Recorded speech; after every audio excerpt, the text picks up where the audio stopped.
여러분, 미국의 시골 농가에 지붕에 풍향계 같은 게 달려있는 게 가끔씩 나와요, 영화에. 그래서 바람이 지금 어느 방향으로 부는지를 알려주죠. 한 농부가 이 풍향계에 이런 문구를 써두었다고 합니다. 하나님은 사랑이시다. 그는 왜 하필 그렇게 회전하는 풍향계에 이런 문구를 써두었을까요?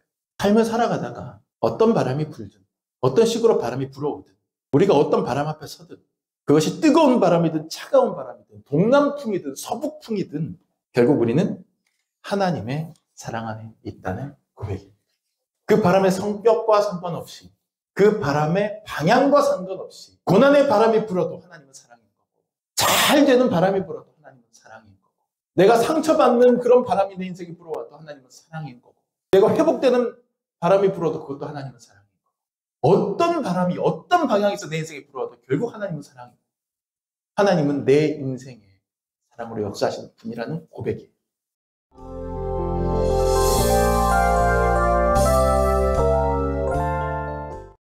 현대 경영학의 아버지라고 일컬어지는 피터 드러커라고 하는 세계적인 석학이 있습니다. 이 피터 드러커가 자신의 책에서 자기가 제일 처음에 경영 컨설턴트 일을 시작했을 당시의 경험을 쓴 것을 제가 읽은 적이 있습니다.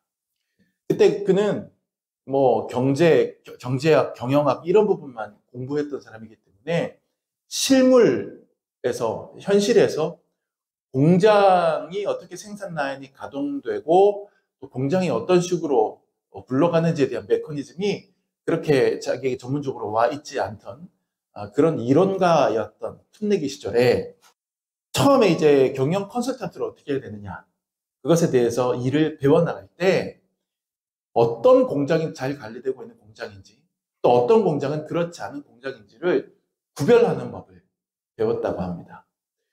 뜻밖에도 그가 배우고 깨달은 것은 두 개의 공장이 있는데, 하나의 공장은 계속해서 움직이고 일을 하는데 조용해요. 다른 하나의 공장은 딱 들어갔는데 뭔가 액션이 굉장히 막 있고 분주하고 막 움직이고 막 활동적이고 그래요. 둘 중에 어느 공장이 괜찮은 공장이냐, 관리가 잘 되고 있는 공장이냐라고 물었을 때 피터 드러커는 의외로 조용한 공장이 잘 관리되고 있는 공장이다 라고 하는 사실을 처음에 배웠다고 합니다. 그러니까 무언가 정신없이 바쁘고 동분서주하는 공장은 언뜻 보기에는 아주 드라마틱하고 활기가 넘치는 것처럼 보이지만 그건 뭔가 문제를 해결하기 위해서 그렇게 막 움직이는 경우가 많았다는 거예요. 근데 관리가 잘 되고 있는 공장들은 뭔가 착착착착 아기가 맞아 들어가기 때문에 그렇게 막 극적으로 드라마틱하게 막 움직이면서 이걸 어떻게 해야 되지? 해결했다. 뭐 이런 거 할 필요가 없다라고 하는 거죠. 그렇게 관리가 잘 되는 공장은 평소에 조용합니다. 근데 드라마틱하고 뭔가 극적인 그런 어떤 액션감이 막 생길 때는 과거나 현재의 문제에 대한 것이 아니라 미래에 대한 어떤 것들을 준비할 때, 그때만 그런 생동감이 나타나고, 과거와 현재의 것들에 대해서 관리하거나 수행해 나갈 때는 그렇게 재미없고 그렇게 따분하게 느껴질 정도로 조용히 또 단순하게 흘러가더라는 것이죠. 그래서 이런 공장들은 특출나 보이지도 않고 뭔가 활기차 보이지도 않지만 오히려 그 단순함과 조용함과 일상성이야말로 이 공장이 착착 맞아 들어가며 잘 돌아가고 있다는 증거임을 깨달았다. 이게 세계적인 경영학의 석학 피터 드러커가 한 말입니다. 자, 또 하나의 예를 들어보죠. 여러분의 심장 소리를 들으십니까? 평소에 여러분의 심장 소리를 의식하면서 살아가세요? 대부분의 사람들은 그렇지 않죠. 또 여러분이 들이마시고 내쉬고 하는 이 호흡의 소리를 들으면서 느끼면서 살아가십니까? 대부분은 그렇지 않죠. 물론 심장 소리도 호흡 소리도 듣거나 느낄 수 있습니다. 또 느낄 때가 있습니다. 언제 그렇죠? 무언가 내 몸이 무리했을 때, 그러니까 막 심하게 달렸다거나, 뭐 신체 어디가 문제가 생겨서 아프다거나, 아니면 내가 막 무언가 좀 보면 가슴 설레는 사람을 봐가지고 가슴이 콩닥콩닥 뛰고 얼굴이 빨개진다거나, 아니면 뭔가 내가 아카데미 상을 받았다거나, 뭐 이런 일이 있을 때는 내가 심장 뛰는 소리도 들리고, 내 숨소리가 거칠어지는 것도 다 들리고 느껴지고도 그렇게 합니다. 근데 그러한 특별한 이벤트가 없을 때, 그때 내 안에 심장이 막 뛰는 게 계속 느껴진다거나 내 숨소리 자체가 내가 막 느껴지거나 들리거나 한다면 그건 문제가 있는 거죠. 정말 아무 문제가 없을 때는 우리는 심장이 뛰는 소리나 뛰고 있지만, 잘 뛰고 있지만 뛰는 소리나 숨 쉬는 소리를 잘 쉬고 있지만 거의 듣지 못합니다. 그 조용함이라고 하는 것은, 그 단순한 반복은 우리의 몸이 안정적이라는 증거예요. 대부분의 경우 우리는 우리의 삶에 무언가 드라마틱한 일이 일어나길 기대합니다. 그런 일이 실제로 생기면 감사헌금도 하고 감격해서 하나님께 찬양과 경배도 드립니다. 하지만 아무 일도 일어나지 않을 때 우리는 하나님께 왜 아무 일도 일어나지 않게 하시느냐고 불평합니다. 하나님, 제 인생은 왜 이렇게 무미건조합니까? 하나님, 제 인생은 왜 제가 기대했던 일들이 생기지 않죠? 여러분, 하지만 오히려 우리의 그 단순한 일상이, 정말 단순한 일상이 진정한 감사의 이유일 수 있습니다. 조용하고 일상적인 공장이 더 잘 되는 탄탄한 공장인 것처럼 내 심장 소리와 숨소리를 느끼지 못하는 그 무덤덤함이 오히려 내 건강의 증거인 것처럼 오늘 우리의 삶이 그냥 그렇다면 그 자체로 이미 감사의 제목입니다. 그리고 또 하나, 방금 제가 말씀드린 두 가지의 예, 조용한 공장과 조용한 내 몸, 이 이야기 속에는 한 가지의 공통점이 있어요. 그것은 그렇게 잘 관리돼서 조용하게 잘 굴러가는 조직이나 혹은 몸이 되려면 어느 한 부분만 괜찮아서는 안 된다는 사실이에요. 공장 안에 어느 한 파트, 어느 한 부분이라도 제대로 자기의 역할을 수행하지 못하거나 놓치는 게 있거나 많아 버리면 그렇게 물 흐르듯 조용히 공장이 돌아갈 리가 없어요. 하늘을 향해서, 우주를 향해서 쏘아 올렸던 미국 나사의 우주선도 그 조그만 고무 파킹 하나 때문에 실패를 하고 폭발하고 공중에서 그랬잖아요. 우리 몸도 그렇습니다. 어느 한 부분이라도 아프거나 통증을 느낄 때 우리 몸 전체의 밸런스가 깨지는 거죠. 그렇게 되면 안 들리던 내 심장 뛰는 소리도 그렇게 자주 들리고, 못 느끼던 내 숨소리도 거칠게 헉헉대며 들리게 되는 겁니다. 공장이 조용히 잘 돌아가는 것, 모든 직원들이, 모든 관련 부서들이 제각각 제 역할을 잘 해냈기 때문이고, 우리의 몸이 건강한 것도 신체 각 장기들과 부위들이 다 나름 괜찮기 때문이죠. 다시 말해서 우리의 손에 쥐어지는 어떤 선한 결과물이라고 하는 것은 그 뒤에 정말 많은 다양한 조건들이 저마다 다 충족되었기 때문에 이 선한 결과물이 나게 되는 거예요. 그 많은 조건 중에 어느 하나라도 제 역할을 하지 못했으면 우리에게 주어지지 못했을 것이에요. 그거는. 그런 것들을 우리는 누리면서 최종적으로 손에 쥔 결과물 하나에만 감사하곤 하거든요. 근데 그게 아니라는 거예요. 최종적으로 손에 쥔 결과물 하나에만 감사할 게 아닌 거예요. 그게 우리에게 왔을 때는 우리가 인식하지 못하지만 그 밑에 정말 많은 것들이 갖추어져 있었기 때문에 그게 우리에게 결과물로 다가오는 겁니다. 오늘 우리가 읽은 말씀은 그리스도인들이라면 정말 많이 들어봤을 말씀이에요. 사람들이 아주 짧고 또 나름대로 강렬한 말씀들을 많이 외우거든요. 암송을 하는데 그리스도인들이. 그 중에 대표적인 것 몇 가지 말씀 꼽으라면 이 말씀 들어갑니다. 다시 한번 우리가 한 목소리 읽어보시죠. 우리가 알거니와 하나님을 사랑하는 자, 곧 그의 뜻대로 부르심을 입은 자들에게는 모든 것이 합력하여 선을 이루느니라.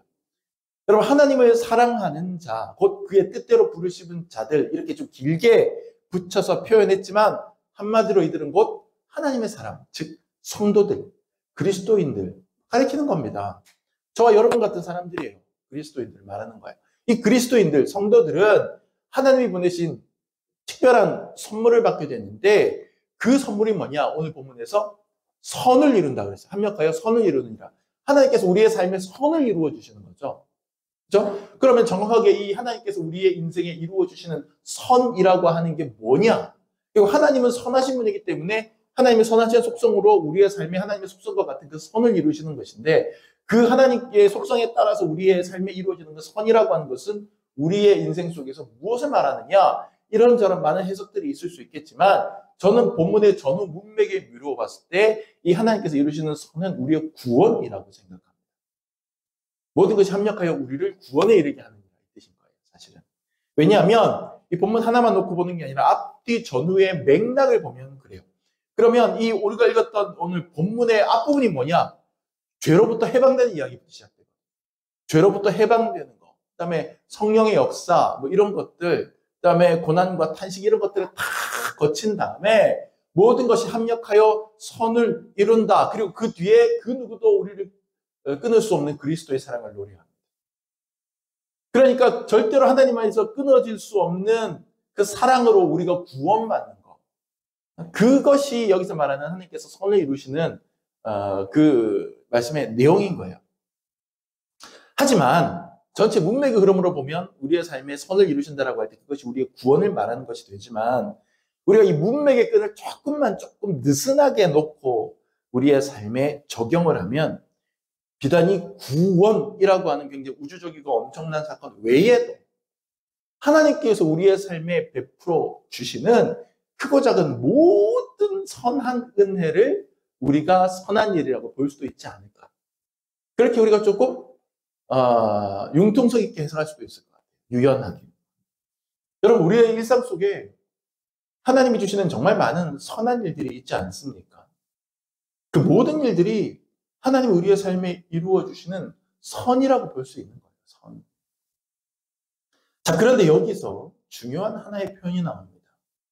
하나님이 우리에게 그런 선을 베풀어 주실 때 그 선을 우리의 삶에서 완결된 형태로 딱 주시기 위해서 어떻게 하느냐?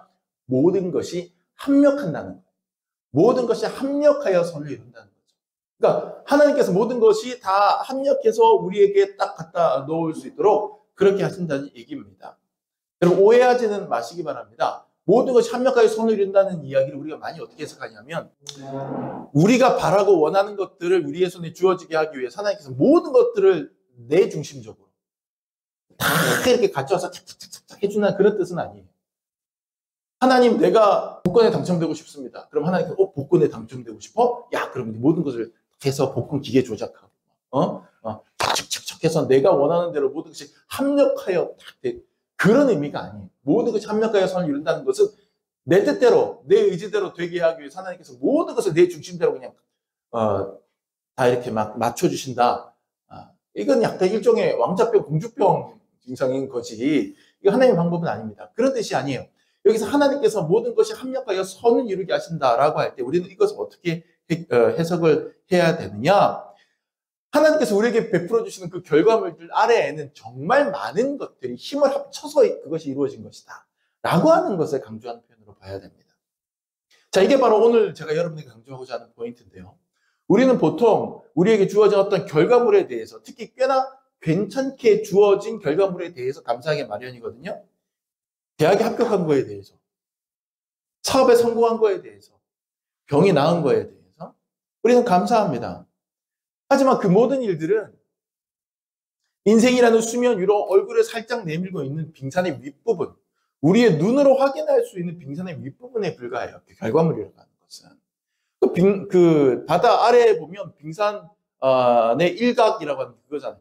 그거보다 훨씬 더 많은 것들이 밑에 가려져서 둥둥 떠 있는 게 빙산 아니겠습니까? 그러니까 우리에게 그런 좋은 결과물이 주어졌다라고 하는 것은 우리가 받아들였다라고 할 때는 우리가 인식하지 못하는 동안 그 아래에는 정말 많은 일들이 서로 유기적으로 관계를 맺고 특정한 조건 가운데 하나님께서 역사하셔서 그렇게 되도록 해 주셨다라고 하는 거예요. 그게 있었기 때문에 최종적인 결과물 하나가 우리에게 주어지는 겁니다. 공장이 무탈하게 잘 돌아간다는 그것이 결과물이라고 본다면 그 아래에는 거기에 책임 있는 모든 관련자들과 관련 부서들이 그것이 무슨 몇 개 부서가 있든 직원이 몇 명이 있든 다 나름대로 자기 역할을 했기 때문에 무탈하게 돌아가는 거예요. 우리의 호흡이 안정되고 우리의 심장박동이 안정되기 위해서는 신체의 다른 여러 부분이 무탈하게 기능해야 한다는 전제가 있는 것처럼 말이죠. 그런데 우리는 어떠한 최종적인 결과물이 우리 손에 들어오고 난 다음에 그것만 보고 감사하려고 할 뿐, 그 결과가 오기 전에 일어나는 많은 자잘한 일들에 대해서는 감사할 줄 몰라요. 그게 문제입니다. 심지어 결과물이 우리에게 주어진 다음에도 그 결과물에만 감사할 뿐 그 아래를 바치고 있었던 다른 많은 일들에 대해서는 감사할 줄 모르는 거예요. 대학 합격이라는 결과물 안에는 키워줬던 부모님의 헌신과 공부할 수 있었던 나의 체력과 건강과 내 능력을 발휘할 수 있는 주어진 입시 환경과 시험 당일의 컨디션과 주변 사람들의 응원과 그리고 기도, 심지어는 내가 시험장에 갖고 들어갔던 필기도구가 제 기능을 발휘해줬기 다행이고 내 시험 시간에 시험 감독관이 갑자기 사례가 들려서 듣기평가하는데 콜록콜록콜록하지 않은 것도 감사한 거고 그 모든 것들이 내게 조건으로 갖춰졌기 때문에 내가 이 결과물을 받아든 것이거든. 그 모든 것들이 수면 아래에 있기 때문에 합격이라는 결과가 도출되는 것입니다. 따라서 우리는 결과에 대한 감사 이전에 내 삶의 모든 부분, 아주 자잘한 부분, 심지어 도무지 감사의 제목이 아닌 것처럼 보이는 일들에 대해서도 감사해야 합니다. 이게 바로 유명한 설교자이자 저술가인 존 스토트 목사님이 오늘 우리가 읽은 이 본문을 주석하면서 지적했던 내용이에요. 존 스토트 목사님은 모든 것이 합력하여 손을 이룬다라고 하니 이 모든 것의 범주에 무엇이 포함되는가를 전후 문맥을 따라 묵상하고 또 생각해 본 결과 이런 이야기를 했습니다. 그의 주석서에. 여기서 말하는 28절에서 말하는 모든 것이 합력한다고 하니 모든 것 안에는 반드시 17절과 23절이 그 모든 것 안에 포함되어야 한다. 17절 한번 읽어보시죠. 자녀이면 또한 상속자, 곧 하나님의 상속자요 그리스도와 함께한 상속자니 우리가 그와 함께 영광을 받기 위하여 고난도 함께 받아야 할 것입니다. 자, 여기 보시면 영광을 받기 위해서는 고난도 받아야 된다 이렇게 얘기하거든요. 그러니까 영광은 우리가 영광 받는 것은 감사의 제목이죠. 많은 경우. 근데 영광을 받기 위해서는 그 수면 아래에는 고난이 있다. 그럼 결국 우리가 고난도 영광의 뒤편이라고 본다면 이 고난도 감사해야 되는 것이죠. 23절로 한번 읽어보시죠. 23절.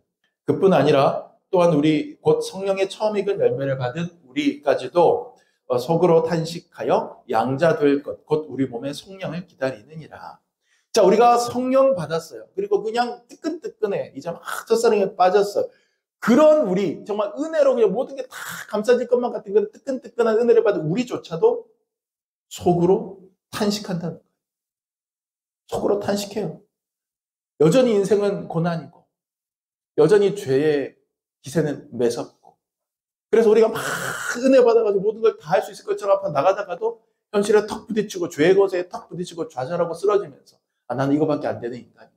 그러면서 탄식한다는 거예요. 내 안에 깊은 아픔이 느껴지는 거예요. 탄식은 회피한 상황에서 터져 나오지 않습니다. 죄에 매였든 또 무거운 현실에 우리가 얽매였든 간에 짓눌렸든 간에 우리 입에서 터져 나오는 고통의 신음이 탄식이잖아요.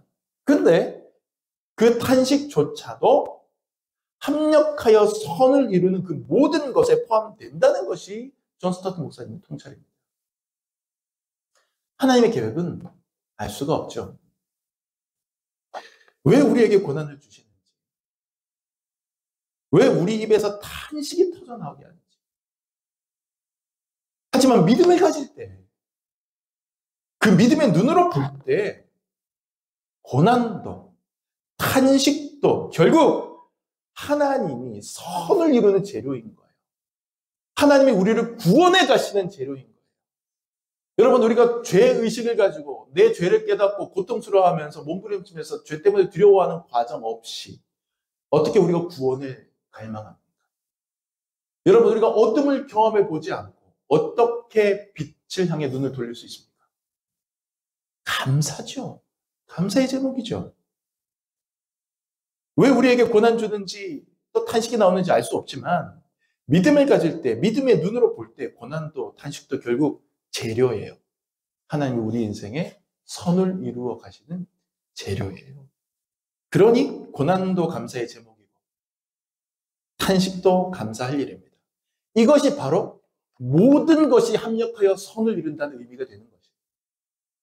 그러니까 내가 어떤 것을 계획하고 추진해 나가면 자동적으로 착착착착착 맞춰져서 그거대로 된다는 게 모든 것이 합력하여 선을 이룬다는 뜻이 아니라 내 삶에 내가 겪는 일들이 무엇이든 결국 하나님께서 그것을 통해서 내게 선한 일을 이루실 것이라는 믿음의 고백입니다. 여러분, 미국의 시골 풍경을 묘사한 영화 같은 거 보면 가끔 그런 거 나오잖아요. 시골 농가에 지붕에 바람의 방향을 알려주는 풍향계 같은 게 달려있는 게 가끔씩 나와요, 영화에. 바람이 불면 뱅글뱅글뱅글뱅글 돌아갑니다. 그래서 바람이 지금 어느 방향으로 부는지를 알려주죠. 한 농부가 이 풍향계에 이런 문구를 써두었다고 합니다. 하나님은 사랑이시다. 하나님은 사랑이시다. 그것을 그 풍향계에 붙여놨대요. 그는 왜 하필 그렇게 회전하는 풍향계에 이런 문구를 써두었을까요? 그 이유는 명확합니다. 삶을 살아가다가 어떤 바람이 불든, 어떤 식으로 바람이 불어오든, 우리가 어떤 바람 앞에 서든, 그것이 뜨거운 바람이든 차가운 바람이든 동남풍이든 서북풍이든 결국 우리는 하나님의 사랑 안에 있다는 고백입니다.